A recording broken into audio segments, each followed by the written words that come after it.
Hello JEE ആസ്പിറൻസിൻ്റെ ultimate ഗോളായിട്ടുള്ള JEE advanced exam 2025 കഴിഞ്ഞു. അതിൻ്റെ ഒരു അനാലിസിസിലേക്കാണ് നമ്മൾ പോകുന്നത്. ഇതിൻ്റെ കംപ്ലീറ്റ് പേപ്പർ സൊല്യൂഷൻസ് കാര്യങ്ങളൊക്കെ നമ്മുടെ ചാനൽ ഉടനെ തന്നെ അപ്ലോഡ് ആവുന്നതാണ്. സോ ഈ വർഷത്തെ JEE അഡ്വാൻസ്ഡ് എക്സാമിൻ്റെ പേപ്പർ മുഴുവനായിട്ട് തന്നെ അനലൈസ് ചെയ്യാൻ സമയം കിട്ടി. അപ്പോൾ നമുക്ക് മനസ്സിലായ കാര്യങ്ങൾ എന്തൊക്കെയാണെന്ന് വെച്ച് കഴിഞ്ഞാൽ, ഒന്ന് മാത്തമാറ്റിക്സ് ഓവറോൾ ഡിഫിക്കൽട്ടി ലെവൽ നോക്കുകയാണെങ്കിൽ ഒരു മോഡറേറ്റ് ടു ഡിഫിക്കൽട്ട് പേപ്പർ തന്നെയായിരുന്നു. 2024 കമ്പയർ ചെയ്ത് കഴിഞ്ഞാൽ കുറച്ചുകൂടെ ടഫർ ആയിട്ടുള്ള പേപ്പറാണ് ഈ തവണ വന്നിട്ടുള്ളത്. Mathematics was found to be most challenging and lengthy. Comparatively നോക്കുകയാണെന്നുണ്ടെങ്കിൽ മാത്സ് ആണ് കുറച്ചുകൂടെ ലെങ്തി ആയിട്ടുള്ള അല്ലെങ്കിൽ ചാലഞ്ചിങ് ആയിട്ടുള്ള പേപ്പറായിട്ട് വന്നിട്ടുള്ളത്. എന്നാൽ പോലും കഴിഞ്ഞ വർഷങ്ങളിലെ മാത്സുമായിട്ട് കമ്പയർ ചെയ്യുകയാണെന്നുണ്ടെങ്കിൽ ആക്ച്വലി എന്താണ് കുറച്ചുകൂടെ ഈസിയർ ആയിട്ട് വന്നിട്ടുണ്ട് എന്നുള്ളതാണ് സത്യം. അതുപോലെ തന്നെ ഫിസിക്സ് കുറച്ചുകൂടെ മോഡറേറ്റ് ഡിഫിക്കൽട്ടി ലെവലിൽ തന്നെയായിരുന്നു, with a mix of concept based and numerical questions. Chemistry ഒന്നുകൂടെ റിലേറ്റീവ്ലി ഈസിയർ സൈഡ് ആയിരുന്നു and more scoring for most students. ഒരുപാട് സ്കോർ ചെയ്യാൻ പറ്റുന്ന ഓപ്പർച്യൂണിറ്റി കെമിസ്ട്രിയിൽ ഉണ്ടായിരുന്നു. അപ്പോൾ ഓവറോൾ നോക്കുകയാണെന്നുണ്ടെങ്കിൽ പേപ്പർ 1 ആണ് നമുക്ക് കുറച്ചുകൂടെ എളുപ്പമുള്ള പേപ്പറായിട്ട് തോന്നിയത്. പേപ്പർ 2 എത്തിയ സമയത്ത് ഒന്നുകൂടെ എന്ത് ചെയ്തിട്ടുണ്ട്, ഡിഫിക്കൽട്ടി ലെവൽ കൂടിയിട്ടുണ്ട്. രണ്ടും കമ്പയർ ചെയ്യുകയാണെന്നുണ്ടെങ്കിൽ നിങ്ങൾക്ക് ഇവിടെ കാണാൻ പറ്റും. ഡിഫിക്കൽട്ടി ലെവൽ നമുക്ക് ഈ പറയുന്ന നമ്പർ ഓഫ് ക്വസ്റ്റ്യൻസ് വെച്ച് നോക്കുകയാണെന്നുണ്ടെങ്കിൽ ടോട്ടൽ 16 ചോദ്യങ്ങളാണ് ആദ്യത്തെ പേപ്പറിൽ ഓരോ സബ്ജക്റ്റിനും വന്നത്. ടോട്ടൽ 48 ക്വസ്റ്റ്യൻസ് ആണ് 3 മണിക്കൂർ വന്നത്. കഴിഞ്ഞ വർഷം ഇത് ആക്ച്വലി 17 ചോദ്യങ്ങൾ ഉണ്ടായിരുന്നു. നമ്പർ ഓഫ് ക്വസ്റ്റ്യൻസ് ടോട്ടൽ പേപ്പറിൽ നിന്ന് എന്ത് ചെയ്തിട്ടുണ്ട്, 3 എണ്ണം റെഡ്യൂസ് ചെയ്തിട്ടുണ്ട്. കെമിസ്ട്രിയിൽ ഒരു 7 ഈസി ക്വസ്റ്റ്യൻസ്, 7 മോഡറേറ്റ്, അതുപോലെ തന്നെ 2 ഡിഫിക്കൽട്ട് ക്വസ്റ്റ്യൻസ് ആണ് ഉണ്ടായിരുന്നത്. മാത്സിൽ 8, 6, 2, ഫിസിക്സിൽ 4, 5, 7 ക്വസ്റ്റ്യൻസ് ഡിഫിക്കൽട്ട് ആയിട്ട് പേപ്പർ 1 വന്നിട്ടുണ്ടായിരുന്നു. അതാണ് ടോട്ടൽ 48 ക്വസ്റ്റ്യൻസ്.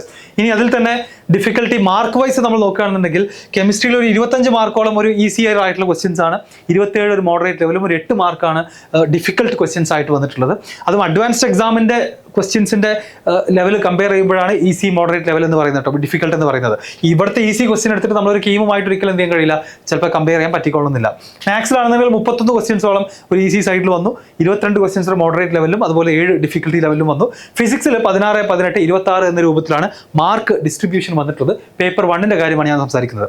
അപ്പോൾ പേപ്പർ 1 നമുക്ക് നോക്കുകയാണെന്നുണ്ടെങ്കിൽ പേപ്പർ 1 ഫിസിക്സ് ആണ് കുറച്ചുകൂടെ എന്ത് ചെയ്തിട്ടുള്ളത്, മോഡറേറ്റ് ടു ഡിഫിക്കൽട്ട് ലെവലിലേക്ക് വന്നിട്ടുള്ള സബ്ജക്ട് എന്ന് നമുക്ക് പറയാം. പേപ്പർ 2ലേക്കും സിമിലർ കാര്യങ്ങൾ നോക്കുകയാണെന്നുണ്ടെങ്കിൽ 5 ക്വസ്റ്റ്യൻസ് ആണ് കെമിസ്ട്രിയിൽ നിന്ന് എന്ത് ചെയ്തിട്ടുള്ളത്, ഈസിയർ ആയിട്ട് വന്നിട്ടുള്ളത്. 10 ക്വസ്റ്റ്യൻസ് മോഡറേറ്റ് ലെവലായിരുന്നു, ഒരു ക്വസ്റ്റ്യൻ മാത്രം ഡിഫിക്കൽട്ട് ലെവലിലേക്ക് പോയി. മാത്സിലും 8 ക്വസ്റ്റ്യൻസ് ഈസിയർ സൈഡ്, 6 എണ്ണം മോഡറേറ്റും, 2 എണ്ണം ഡിഫിക്കൽട്ട് ലെവലിലേക്ക് വന്നു. അതുപോലെ ഫിസിക്സിൽ ഒരൊറ്റ ക്വസ്റ്റ്യൻ മാത്രമാണ് ഈസി എന്ന് പറയാൻ പറ്റുന്നത് പേപ്പർ 2. 10 ക്വസ്റ്റ്യൻസും അത്യാവശ്യം മോഡറേറ്റ് ലെവൽ ഉണ്ടായിരുന്നു, 5 ക്വസ്റ്റ്യൻസ് ഡിഫിക്കൽട്ട് ലെവലും. പേപ്പർ 2 ഇത്തവണ 16 ക്വസ്റ്റ്യൻസ് ആണ് ഓരോ സബ്ജക്റ്റിലും വന്നത്, ടോട്ടൽ 48 ക്വസ്റ്റ്യൻസ്. അപ്പോൾ 2 പേപ്പറും 3 മണിക്കൂറിന്റെ എക്സാംസ് ആണെന്ന് നമുക്കറിയാം. രണ്ടിലും ടോട്ടൽ 48 ചോദ്യങ്ങൾ വീതമാണ് ഉണ്ടായിരുന്നത്. ഇനി മാർക്ക് വൈസ് നോക്കുകയാണെന്നുണ്ടെങ്കിൽ കെമിസ്ട്രിയിൽ 19, 37, 4 എന്ന രൂപത്തിലാണ് difficulty level vice mark distribution വന്നത്. മാത്തമാറ്റിക്സിൽ 30, 22, 8, അതുപോലെ ഫിസിക്സിൽ 4, 38, 18. അപ്പോൾ നിങ്ങൾക്ക് നോക്കിയാൽ തന്നെ മനസ്സിലാക്കും ഫിസിക്സ് അത്യാവശ്യം ചാലഞ്ചിങ് ആയിരുന്നു, മാത്സും അത്യാവശ്യം ചാലഞ്ചിങ് ആയിരുന്നു. കാരണം അതിൻ്റെ ലെങ്തി നേച്ചർ കൊണ്ട് 1 മണിക്കൂർ കൊണ്ടൊന്നും തീർക്കാൻ പറ്റുന്ന അത്രയും അങ്ങനത്തെ ക്വസ്റ്റ്യൻസ് ആയിരുന്നില്ല. അതുകൊണ്ട് തന്നെ കെമിസ്ട്രിയിൽ നിന്നോ അല്ലെങ്കിൽ ഫിസിക്സിൽ നിന്നോ ഒക്കെ ടൈം എടുത്തിട്ട് വേണം മാത്സിൽ മാക്സിമം സ്കോർ ചെയ്യാൻ എന്നുള്ളതാണ് എല്ലാ എഴുതിയ കുട്ടികളൊക്കെ ഷെയർ ചെയ്തിട്ടുള്ള കാര്യം. ഇനി പേപ്പർ 1ന്റെ ക്വസ്റ്റ്യൻ പാറ്റേണിലേക്ക് പോയി കഴിഞ്ഞാൽ നമുക്കറിയാം എല്ലാ വർഷവും അഡ്വാൻസ്ഡ് എക്സാമിന്റെ പാറ്റേണിൽ ചെറിയ ചെറിയ വേരിയേഷൻസ് ഉണ്ടാവാറുണ്ട്. പക്ഷേ കഴിഞ്ഞൊരു 4-5 വർഷങ്ങളായിട്ട് നമുക്ക് അറിയുന്ന പോലെ തന്നെയാണ് ക്വസ്റ്റ്യൻ പേപ്പറുകൾ വന്നുകൊണ്ടിരിക്കുന്നത്. ചെറിയ വ്യത്യാസങ്ങളൊക്കെ ഉണ്ടാവാറുള്ളൂ. ഇത്തവണ 4 സെക്ഷൻസ് ആയിട്ടാണ് പേപ്പർ 1 വന്നിട്ടുള്ളത്. പേപ്പർ 1ലെ ഫസ്റ്റ് സെക്ഷനിൽ 4 ക്വസ്റ്റ്യൻ സിംഗിൾ കറക്റ്റ് ആൻസർ ഉള്ള ചോദ്യങ്ങളാണ്. അതിൽ +3 -1 ആണ് മാർക്കിംഗ് സ്കീം, ടോട്ടൽ 12 മാർക്ക്. അടുത്ത സെക്ഷനിൽ 3 ക്വസ്റ്റ്യൻസ് വന്നു, അത് മൾട്ടിപ്പിൾ കറക്റ്റ് ആൻസർ ഉള്ള ചോദ്യങ്ങളാണ്. പാർഷ്യൽ മാർക്കിംഗ് ഒക്കെ ഇനേബിൾഡ് ആണ്. 4 മാർക്ക് ശരിയായാൽ -2 ആണ് തെറ്റിക്കഴിഞ്ഞാലുള്ളത്. പിന്നെ ന്യൂമറിക്കൽ 6 എണ്ണം വന്നു, അതിൽ +4ഉം 0യുമാണ്. അതുപോലെ തന്നെ number of questions last 4th സെക്ഷനിൽ 3 ക്വസ്റ്റ്യൻസ് മാച്ച് ദ ഫോളോയിങ് വന്നു, അതിൽ +4 -1 ആണ് മാർക്കിംഗ് സ്കീം. കഴിഞ്ഞ വർഷം ഇത് +3 -1 ആയിരുന്നു. അതാണ് വന്നിട്ടുള്ളൊരു മാറ്റം. രണ്ടാമത്തെ പേപ്പറിലേക്ക് പോയപ്പോൾ ശരിക്കും എല്ലാവരെയും ഞെട്ടിച്ചു കളഞ്ഞു. കാരണം എല്ലാ തവണത്തെയും പോലെ തന്നെ സിംഗിൾ കറക്റ്റ് ആൻസർ ഉള്ള 4 ചോദ്യം വന്നു, അതിന് +3 -1 ആണ് marking scheme. Multiple correct answer ഉള്ള 4 ചോദ്യങ്ങൾ വന്നു, അതിന് +4 -2 ആണ്. അവിടെയും സർപ്രൈസസ് ഒന്നുമില്ല. പക്ഷേ മൂന്നാമത്തെ സെക്ഷനിൽ 8 ന്യൂമറിക്കൽ ചോദ്യങ്ങളാണ് വന്നത്. Match the following comprehension based ആയിട്ടുള്ള ക്വസ്റ്റ്യൻസ് ഇത്തവണ ഉണ്ടായിട്ടേ ഇല്ല എന്നുള്ളതാണ് പ്രത്യേകത. അപ്പോൾ 8 ന്യൂമറിക്കൽ ക്വസ്റ്റ്യൻസ് വന്നു, അതിൽ +4 മാർക്കും 0യുമാണ് എന്ത് വന്നിട്ടുള്ളത്, ഈ പറയുന്ന മാർക്കിംഗ് സ്കീം വന്നിട്ടുള്ളത്. ഇവിടെയാണ് ശരിക്കും ഫിസിക്സിലൊക്കെ അത്യാവശ്യം ടഫായിട്ടുള്ള ചോദ്യങ്ങളൊക്കെ ഒരുപാടെണ്ണം വന്നിട്ടുള്ളത്. ഇനി നമ്മൾ സബ്ജക്ട് വൈസ് ഓരോ യൂണിറ്റ് വൈസ് അല്ലെങ്കിൽ ടോപ്പിക് വൈസിലേക്ക് നോക്കുകയാണെന്നുണ്ടെങ്കിൽ നിങ്ങൾക്ക് ഇവിടെ ഓൾട്ടർനേറ്റിംഗ് കറണ്ടിലെ ചോദ്യങ്ങൾ വന്നിട്ടുണ്ട്. ഒരു ചോദ്യം വന്നു സെന്റർ ഓഫ് മാസിൽ നിന്നൊരു ചോദ്യം. ഇലക്ട്രോസ്റ്റാറ്റിക്സിൽ നിന്ന് 4 ക്വസ്റ്റ്യൻസ് ആണ് ഇത്തവണ വന്നത് ടോട്ടൽ ഫിസിക്സിൽ. EM വേവിൽ നിന്ന് വന്നു, ഇലക്ട്രോ മാഗ്നറ്റിക് ഇൻഡക്ഷൻ വന്നു, എറർ അനാലിസിസിൽ നിന്ന് 2 ചോദ്യങ്ങൾ വന്നു. പിന്നെ ജിയോമെട്രിക്കൽ ഒപ്റ്റിക്സ്, ഗ്രാവിറ്റേഷൻ, പിന്നെ ഒരുപാട് ചോദ്യങ്ങൾ വന്നിട്ട് നമ്മുടെ ഹീറ്റ് ആൻഡ് തെർമോഡൈനാമിക്സ് എന്ന് പറയുന്ന സെക്ഷനിൽ നിന്ന് 4 ക്വസ്റ്റ്യൻസ് വന്നിട്ടുണ്ട്. കൈനമാറ്റിക്സിൽ നിന്ന് 1 മാത്രമേ ഉള്ളൂ, മാഗ്നറ്റിക്സം 1, മോഡേൺ ഫിസിക്സ് 1. മോഡേൺ ഫിസിക്സിൽ നിന്ന് 3 ക്വസ്റ്റ്യൻസ് ഉണ്ട് കേട്ടോ. മോഡേൺ ഫിസിക്സിൽ നിന്ന് 3 ക്വസ്റ്റ്യൻസ് വന്നു. ന്യൂ ലോസ് ഓഫ് മോഷൻ 1 ആണ്. പ്രാക്ടിക്കൽ ഫിസിക്സ് SHM ൽ നിന്ന് 2 വന്നു. ബാക്കി നമ്മൾ നോക്കുകയാണെങ്കിൽ വേവ് ഒപ്റ്റിക്സിൽ നിന്ന് 2 വന്നിട്ടുണ്ട്. യൂണിറ്റ്സ് ആൻഡ് ഡയമെൻഷൻസിൽ നിന്ന് ഒരൊറ്റ ക്വസ്റ്റ്യൻ, അതുപോലെ സൗണ്ട് വേവിൽ നിന്ന് ഒരു question, waves on A string എന്ന് പറയുന്ന ടോപ്പിക്കിൽ നിന്ന് ഓരോ ചോദ്യം. അങ്ങനെ ടോട്ടൽ 32 ചോദ്യങ്ങളും ഏതൊക്കെ ചാപ്റ്റേഴ്സിൽ നിന്നാണ് അല്ലെങ്കിൽ ഏതൊക്കെ ടോപ്പിക്സിൽ നിന്നാണ് വന്നത് എന്നുള്ളതിന്റെ കൃത്യമായിട്ടുള്ള ഡിസ്ട്രിബ്യൂഷൻ ആണ്. അതിൽ തന്നെ ഫിസിക്സ് നമ്മൾ നോക്കുകയാണെന്നുണ്ടെങ്കിൽ ക്ലാസ് 11ൽ നിന്ന് 62 മാർക്കും ക്ലാസ് 12ൽ നിന്ന് 58 മാർക്കിനും ക്വസ്റ്റ്യൻ ചോദിച്ചു. ഏകദേശം ഈക്വൽ വെയിറ്റേജ് ആണെന്ന് നമുക്ക് പറയാം, ചെറിയ വ്യത്യാസം മാത്രമേ ഉള്ളൂ. കെമിസ്ട്രിയിലേക്ക് വരികയാണെന്നുണ്ടെങ്കിൽ ഇതാ കെമിക്കൽ ബോണ്ടിങ്ങിൽ നിന്ന് 2 ചോദ്യം, കോർഡിനേഷൻ കോമ്പൗണ്ട് നിന്ന് വന്നു, D ബ്ലോക്ക് F ബ്ലോക്കിൽ നിന്ന് ഓരോ ക്വസ്റ്റ്യൻസും, P ബ്ലോക്കിൽ നിന്ന് 3 ചോദ്യങ്ങൾ, സോൾട്ട് അനാലിസിസ് ആക്ച്വലി 2 ക്വസ്റ്റ്യൻസ് വന്നിട്ടുണ്ട്. അതിന്റെ എത്ര മാർക്കാണ് കറസ്പോണ്ടിങ് എന്നുള്ളത് നിങ്ങൾക്ക് ഇവിടെ കാണാം. ഓർഗാനിക് കെമിസ്ട്രിയിലേക്ക് വരികയാണെന്നുണ്ടെങ്കിൽ അമൈൻസ് അതേപോലെ തന്നെ അരോമാറ്റിക് കോമ്പൗണ്ട്, ബയോമോളിക്യൂൾ, കാർബോണൈൽ കോമ്പൗണ്ട്സിൽ നിന്നൊക്കെ ഓരോ ക്വസ്റ്റ്യൻസ് വീതവും. പിന്നെ കാർബോക്സിലിക് ആസിഡ് ആൻഡ് ഡെറിവേറ്റീവ്സിൽ നിന്ന് 3 ക്വസ്റ്റ്യൻസ് വന്നു, GOCയിൽ നിന്ന് ഒരൊറ്റ ചോദ്യം, ഹാലജൻ ഡെറിവേറ്റീവ് എന്ന് ഒരു ചോദ്യം, പോളിമർ ആൻഡ് POCയിൽ നിന്ന് 2 ക്വസ്റ്റ്യൻസ് വന്നിട്ടുണ്ട്. അപ്പോൾ പോളിമർ എന്നൊക്കെ പറയുന്നത് ആക്ച്വലി നമ്മുടെ JEE മെയിനും അതുപോലെ തന്നെ സ്കൂൾ സിലബസിലൊന്നും ഇല്ലാത്ത ചാപ്റ്റർ ആണെന്നുള്ളത് ഓർക്കുക. ഇനി കെമിക്കൽ കൈനറ്റിക്സ്, ഫിസിക്കൽ കെമിസ്ട്രിയിലേക്ക് വന്നാൽ കെമിക്കൽ കൈനറ്റിക്സിൽ നിന്ന് 1, ഇലക്ട്രോ കെമിസ്ട്രി 2 ചോദ്യം വന്നു, ഗേഷ്യസ് സ്റ്റേറ്റ് അതും ഏതാണ് നമ്മുടെ JEE മെയിനും മറ്റും ഇല്ലാത്ത ടോപ്പിക്കാണ്. അയണിക് എക്വിലിബ്രിയം 2 ക്വസ്റ്റ്യൻ വന്നു, liquid solution, solid state, surface chemistry അതും നമ്മുടെ JEE മെയിൻ ഇല്ലാത്ത ടോപ്പിക്കാണ്. ആൻഡ് തെർമോഡൈനാമിക്സിൽ നിന്ന് ഒരു ചോദ്യം. അതിന്റെ വെയിറ്റേജ് നോക്കി കഴിഞ്ഞാൽ ക്ലാസ് 11ൽ നിന്ന് 31 മാർക്കിനുള്ള ക്വസ്റ്റ്യൻസേ വന്നിട്ടുള്ളൂ. ക്ലാസ് 12ൽ നിന്നാണ് 89 മാർക്കിനും കെമിസ്ട്രിയിലെ ക്വസ്റ്റ്യൻസ് വന്നിട്ടുള്ളത്.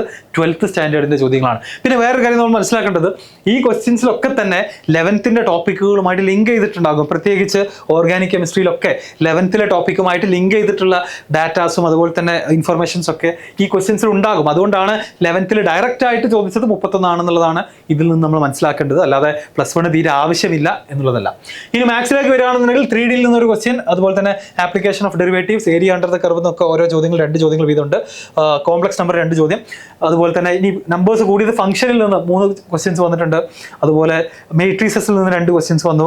പിന്നെ നിങ്ങൾ നോക്കുകയാണെങ്കിൽ മാക്സിമം മിനിമ എന്ന് പറയുന്ന ടോപ്പിക്കിൽ നിന്ന് 1, മെത്തേഡ്സ് ഓഫ് ഡിഫറൻസിയേഷൻ 2 വന്നു, പെർമ്യൂട്ടേഷൻസ് ആൻഡ് കോമ്പിനേഷൻസ് 1, പ്രോബബിലിറ്റി, അവസാനം വെക്ടേഴ്സിൽ നിന്ന് എപ്പോഴും പറയുന്ന പോലെ തന്നെ വെക്ടേഴ്സ് ആൻഡ് 3Dയിൽ നിന്ന് ടോട്ടൽ 4 ക്വസ്റ്റ്യൻസ് വന്നിട്ടുണ്ട്. ട്രിഗ്നോമെട്രിക് റേഷ്യോസ് ആൻഡ് ഐഡന്റിറ്റീസ് ഒരു ചോദ്യം വന്നു, സ്റ്റാറ്റിസ്റ്റിക്സ് ഒരു ചോദ്യം. ഇതാണ് ഈ വർഷത്തെ chapter wise analysis four mathematics. അതിൽ തന്നെ +1 38 ക്വസ്റ്റ്യൻസും +2 82 മാർക്കാണ്. 38 ക്വസ്റ്റ്യൻ അല്ല, 38 മാർക്കാണ്. ഇവിടെ ഞാൻ പറഞ്ഞ പോലെ തന്നെയാണ് ഈ 12th ചോദ്യങ്ങളിലൊക്കെ +1 പല ടോപ്പിക്കുകളും അതുപോലെ തന്നെ പല കാര്യങ്ങളും ലിങ്ക്ഡ് ആയിരിക്കും. ഇപ്പോൾ ബൈനോമിയൽ തിയറി ഒക്കെ നമ്മൾ ഒരുപാട് ക്വസ്റ്റ്യൻസിൽ നമുക്ക് ഡിഫറെൻ്റ് ആയിട്ടുള്ള ചാപ്റ്റേഴ്സിന്റെ ചോദ്യങ്ങളിൽ യൂസ് ചെയ്യേണ്ടി വന്നേക്കാം. അപ്പോൾ അങ്ങനെ +1 പല ടോപ്പിക്ക് ട്രിഗ്നോമെട്രിക് റേഷ്യോസ് ആൻഡ് ഐഡന്റിറ്റീസിൽ നിന്ന് ഡയറക്റ്റ് ഒരു ചോദ്യമാണെങ്കിൽ പോലും ആ ഐഡിയാസും കോൺസെപ്റ്റുകളൊക്കെ നമ്മൾ വേറെ ചാപ്റ്റേഴ്സിലും യൂസ് ചെയ്യേണ്ടി വന്നിട്ടുണ്ടാകും. ഇതാണ് മാർക്കിന്റെ വെയിറ്റേജ് +1 വേഴ്സസ് +2 നോക്കുകയാണെന്നുണ്ടെങ്കിൽ.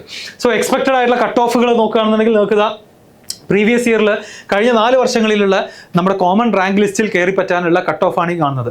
2021 ടഫ് പേപ്പർ ആയിരുന്നു, 63 മാർക്ക് മതിയായിരുന്നു. 22 നല്ല ടഫ് പേപ്പർ ആയിരുന്നു, 55 മാർക്ക് മതിയായിരുന്നു. 23 അത് 86 ആയിട്ട് ഉയർന്നു. 2024 ഏറ്റവും ഈസിയർ ആയിട്ടുള്ള പേപ്പർ വന്നു, 109 മാർക്ക് വേണ്ടി വന്നു നമ്മുടെ കോമൺ റാങ്ക് ലിസ്റ്റിൽ കയറി പറ്റാൻ. ഈ വർഷത്തെ എക്സാം മോഡറേറ്റ് ടു ഡിഫിക്കൽട്ട് ആയതുകൊണ്ട് തന്നെ കഴിഞ്ഞ വർഷത്തേക്കാൾ ലോ ആയിരിക്കുമെന്ന് നമുക്ക് പറയാം. സോ >100 ആവാനാണ് സാധ്യത, അല്ലെങ്കിൽ അറൗണ്ട് ഒരു 109 എത്താൻ സാധ്യതയില്ല. അതിനേക്കാൾ താഴെ ആയിരിക്കും ഈ വർഷത്തെ റാങ്ക് ലിസ്റ്റിൽ കയറി പറ്റാനുള്ള കട്ട് ഓഫ് എന്ന് നമുക്ക് ഈസിലി തന്നെ എന്ത് ചെയ്യാം പറയാൻ പറ്റും. ഓക്കെ, 100 അല്ലെങ്കിൽ >100 എന്ന് പറയുന്ന അറൗണ്ട് ഒരു 100 അടുത്ത് തന്നെ നമുക്ക് പ്രതീക്ഷിക്കാം. ഇനി എത്ര മാർക്കിന് എത്ര റാങ്ക് കിട്ടുമെന്നുള്ള അസംഷൻ നോക്കുകയാണെന്നുണ്ടെങ്കിലും കഴിഞ്ഞ വർഷങ്ങളിലുമായിട്ട് കമ്പയർ ചെയ്തുകൊണ്ട് നമുക്ക് ഒരു അസംഷൻ, ഒരു അപ്രോക്സിമേഷൻ നടത്താം. ടോപ്പ് 100 ഉള്ളിൽ കയറണമെന്നുണ്ടെങ്കിൽ നിങ്ങൾ ഏകദേശം ഒരു 270+ മാർക്ക് സ്കോർ ചെയ്തിട്ടുണ്ടാവണം. 2 പേപ്പറിലും 180 മാർക്ക് വീതമാണ്. ടോട്ടൽ 360 എക്സാം നടന്നത്. സോ 270 മുകളിൽ ഉണ്ടെങ്കിൽ നിങ്ങൾക്ക് ഒരു 100 മാർക്കോളം എന്ത് ചെയ്യാം, 100 റാങ്കിന്റെ ഉള്ളിൽ തന്നെ പ്രതീക്ഷിക്കാം. 230 കൂടുതൽ മാർക്ക് സ്കോർ ചെയ്ത് കഴിഞ്ഞാൽ 500 മാർക്ക് റാങ്കിന്റെ ഉള്ളിൽ തന്നെ എന്ത് ചെയ്യാം പ്രതീക്ഷിക്കാവുന്നതാണ്. അതുപോലെ 205 1000-നുള്ളിൽ തന്നെ പ്രതീക്ഷിക്കാം. അപ്പോൾ 205 എന്നൊക്കെ പറയുമ്പോൾ നമ്മുടെ 50%-നേക്കാൾ കുറച്ച് മേലെയാണ് അല്ലെ, ഒരു 60%-ലേക്ക് എത്തുന്നേ ഉള്ളൂ. അപ്പോൾ ഒരു 60% അല്ലെങ്കിൽ ഒരു 55 to 60% മാർക്ക് ഉണ്ടെങ്കിൽ തന്നെ നമ്മൾ മേ ബി ഒരു 1000 അല്ലെങ്കിൽ ഒരു 1500-നുള്ളിൽ തന്നെ നമുക്ക് റാങ്ക് കിട്ടാൻ ഇത്തവണ സാധ്യതയുണ്ട്. 165-ന്റെ മേലെ എത്തിക്കഴിഞ്ഞാൽ 2000 എത്തും. പിന്നീട് അങ്ങോട്ട് ഒരു എക്സ്പോണൻഷ്യൽ നമ്പർ ഇൻക്രീസ് തന്നെയാണ് കാണാൻ സാധിക്കുക. 135 മാർക്കിന്റെ മേലെ അറൗണ്ട് കിട്ടിയിട്ടുണ്ടെങ്കിൽ ഒരു 5000-നുള്ളിൽ പ്രതീക്ഷിക്കാം. 125 ആണെന്നുണ്ടെങ്കിൽ 7000, 115 ആണെന്നുണ്ടെങ്കിൽ നിങ്ങൾ 10,000-ന്റെ ഉള്ളിൽ കയറും. അതുപോലെ 100+ 100+ അറൗണ്ട് ഒരു 100 മാർക്ക് കിട്ടുകയാണെന്നുണ്ടെങ്കിൽ നമ്മുടെ CRLന്റെ എൻഡ് 15,000 16,000 അല്ലെങ്കിൽ ഒരു 17,000 അടുത്തൊക്കെയാണ് 100 മാർക്കിന്റെ അടുത്ത് കിട്ടിയ ആളുകൾക്ക് ഓൾ ഇന്ത്യ റാങ്ക് എത്താൻ പോകുന്നത് എന്ന് നമുക്ക് അസ്യൂം ചെയ്യാം. ഓക്കെ, അപ്പോൾ ഇത്രയുമാണ് നമ്മുടെ അനാലിസിസിൽ എനിക്ക് പറയാനുള്ള കാര്യങ്ങൾ. തുടർന്നും ഒരുപാട് വീഡിയോസ് ജോസ കൗൺസിലിംഗും അഡ്മിഷൻസുമായിട്ടൊക്കെ ബന്ധപ്പെട്ട് വരാനുണ്ട്.